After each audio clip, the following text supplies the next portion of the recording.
ఇక్కడికి విచ్చేసిన అక్కలకు, అన్నలకు, తమ్ముళ్లకు, మరి యువతకు, రైతు సోదరులందరికీ, టీడీపీ కుటుంబ సభ్యులందరికీ పేరు పేరున నమస్కారాలు తెలియజేస్తున్నాను.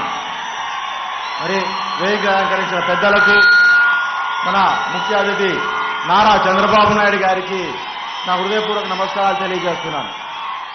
సార్, ఒక్కసారి ఈ ప్రాంతం చరిత్ర గురించి ఒకసారి మాట్లాడుకున్నట్టయితే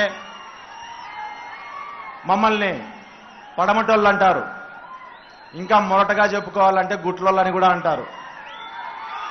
మరి ఇక్కడ ఈ ప్రాంతం ప్రజల మనసుల్లో ఏ సమస్య వచ్చినా పోరాటాల ద్వారానే ఆ సమస్యను తీర్చుకోవాలని చెప్పేది మాట తరతరాలుగా వాళ్ళ ఆలోచనల్లోనూ రక్తంలోనూ ఇంకిపోయింది.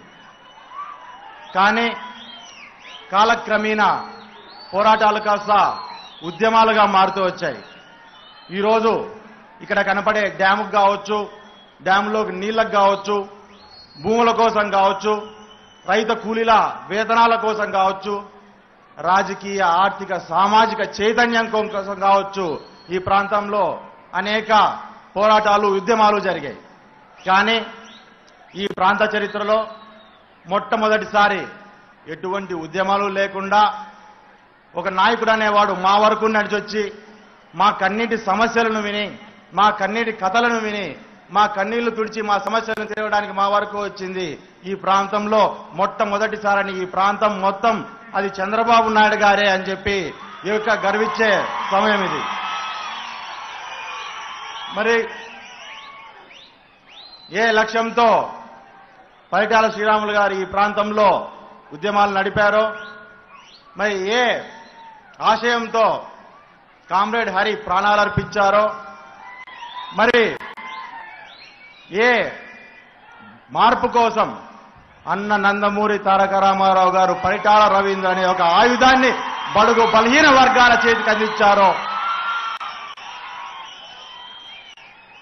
నమ్మిన పార్టీ కోసం, నమ్ముకున్న నాయకుడి కోసం, చేపట్టిన పచ్చని జెండా కోసం గుండ్ల వర్షం కురుస్తున్న వెన్ను చూపకూడదనేది ఈ ప్రాంతంలోని తెలుగుదేశం కార్యకర్తలందరూ మనకు ఈ రాష్ట్రానికి నేర్పిన ఒక పాఠం. మరి ఏ బావు కోసం అయితే పరిటాల సునీతమ్మను ప్రాణాలు పోతున్నా లెక్క చేయకుండా ముందుకు నడిపించి నామినేషన్ వేయించి ఈరోజు ఈ స్థానంలో నిలబెట్టారో, ఆ వారందరి ప్రాణత్యాగాలకు అర్థం, మరి ఈ దశాబ్దాల పోరాటాలకు అర్థమే ఈరోజు ఈ పేరూరు ప్రాజెక్ట్ అని చెప్పి సభాముఖంగా తెలియజేసుకుంటున్నాం. మరి ఇన్ని రోజులుగా ఏ పూజల ఫలమో మాకు తెలియదు, మరి ఇంత జరిగిన అమరుల త్యాగ ఫలమో మాకు తెలియదు. ఈరోజు ఈ ప్రాంత ప్రజలు కావచ్చు, పరిటాల సునీతమ్మ కావచ్చు, ఈ ప్రాజెక్టుని సాధించుకుందంటే కేవలం తెలుగుదేశం పార్టీ అధికారంలో ఉంది కాబట్టి, మరి నవ్యాంధ్ర నిర్మాత, రైతు ప్రాణదాత నారా చంద్రబాబు నాయుడు గారు ముఖ్యమంత్రిగా ఉన్నారు కాబట్టే మనం ఈరోజు ఈ ప్రాంతానికి ఈ డ్యామ్ ప్రాజెక్ట్ని మనం సాధించుకోగలిగాం. మరి సార్, మా పెద్దలు చాలా మంది చెప్తుంటారు సార్, ఒకప్పుడు మేము చాలా మంది నాయకుల కింద పనిచేశాము, ఫలానా రోజు ఫలానా పోరాటాలు చేశాము, ఫలానా సమస్యలు మేము తీర్చుకున్నామని చెప్పి ఈరోజు మొట్టమొదటిసారిగా ఈ ప్రాంత ప్రజలు గర్వంగా, ఈ తరం గర్వంగా ఈరోజు మీరు చేసిన పనిని, ఈరోజు ఒక చరిత్రగా నిలిచిపోయే ఈ పనిని రాబోయే తరాలకు మేము అందిపుచ్చించడానికి ఖచ్చితంగా మేము కూడా ముందరుంటాము. ఈ యువతరం తరఫున మేము మా రాబోయే కాలాలకి ఈ కథలుగా ఈ రోజు జరిగిన విషయాన్ని మేము చెప్పుకునేటట్టుగా మీరు చేసినందుకు మీకు జన్మదా రుణపడి ఉంటామని చెప్పి కూడా ఈ సభాముఖంగా తెలియజేస్తున్నాను. మరి దాంతోపాటు ఈరోజు మన గ్రామం, ఈరోజు పేరూరు గురించి దగ్గర ఒక 10 రోజులుగా పేరూరు గ్రామంలో ఇక్కడ జరుగుతున్న పనులని దగ్గరగా ఉండి పర్యవేక్షిస్తున్నప్పుడు చాలా మంది వచ్చి చాలా కథలు చెప్తూ వెళ్లారు. అంటే చాలా చరిత్ర, ఈ పేరూరు డ్యాములో జరిగిన చరిత్ర గురించి చెప్పుకుంటూ వచ్చినప్పుడు మొట్టమొదట పేరూరు డ్యాంని కట్టడానికి ఎడ్ల బండ్ల ఉడ్ల బండి కట్టినప్పుడు మా తాత ఎద్దుల బండి కట్టుకొని ఇక్కడ ఉద్యమం చేశారని, మరి ఈ ప్రాంతంలో ఈ డ్యామ్ కోసం అని చెప్పి మా తాత మట్టి మోసాడని పంటలు పెట్టుకునేంత వరకు కథలుగా చెప్పుకొచ్చారు. కానీ అది చరిత్ర. ఈరోజు ఈ తరం అన్నది మేమందరూ ఆ చెప్పిన కథలన్నింటినీ మేము వినగలుగుతాం, కానీ ఆ చరిత్రలో మేము భాగం కాలేం. రాబోయే ఇప్పుడు అది పేరూరు డ్యాంలోకి నీళ్లు తెచ్చేదే కాకుండా మరో 2 కొత్త రిజర్వాయర్లు నిర్మిస్తూ దాదాపు 100 మీటర్ల ఎత్తుకి నీటిని వచ్చేలా చేస్తున్న ఈ ప్రాజెక్ట్ అన్నది ఈరోజు చరిత్ర. ఈ చరిత్రలో మేమంతా భాగస్వాములై మా రాబోయే తరాలకు మేము ఈరోజు జరుగుతున్న కథను చెప్పుకోవడానికి మాకు భాగ్యం కలిగించారు. మరి దాంతోపాటు ఇక్కడ ఈ జిల్లా గురించి, జిల్లా రైతుల గురించి ఒక్కసారి మనం ఆలోచన చేసినట్లయితే కరువు పనుల కోసము, కరువు బీమాల కోసము సంవత్సరం పొడవునా ఎదురు చూసే స్థాయి నుంచి అవసరమైతే ఓ 50-60 వేలు వచ్చే ఉద్యోగాన్ని మా సైతం వదులుకొని ఊర్లోకి వచ్చి 5 ఎకరాలు సాగు చేసుకుంటే మా జీవితాలు ఎంతో మెరుగుపడతాయని ఆలోచన చేసుకునే స్థాయికి ఈ ప్రాంతం ఎదగబోతాందని చెప్పి కూడా ఈ సభాముఖంగా తెలియజేస్తున్నాం. మరి దాంతోపాటు ఒక చివరిగా ముగిచ్చే ముందు చిన్న కథ చెప్పి ముగిస్తాం సార్. అనగనగా ఒక రాజు ఉండేవాడంట. అనగనగా ఒక రాజు ఉండేవాడు.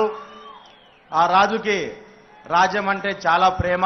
రాజ్యంలో ప్రజల్ని కూడా కన్న బిడ్డల్లా చూసుకుంటూ వాళ్ళ యోగక్షేమాలు మాత్రమే ఆలోచన చేస్తూ ఏ సమస్య వచ్చినా తన మీద వేసుకొని, ఎటువంటి కష్టం వచ్చినా తన మీద వేసుకొని రాజ్యాన్ని నడిపించేవాడు. కానీ శత్రువులు ఊరికే ఉండరు కదా, రాజ్యం మీద పడి ధాన్యాన్ని ఎప్పుడు కొల్లగొట్టుకొని పోయేవాళ్ళు. ఇవన్నింటినీ ఏదో రకంగా ఆపాలన్న రాజు ఒకరోజు ఆలోచన చేసి, ఈరోజు మనం ఏ రకంగా అయితే మీటింగ్ చేసుకున్నామో ఈ రకంగా రైతులందరినీ కలిపినాడు.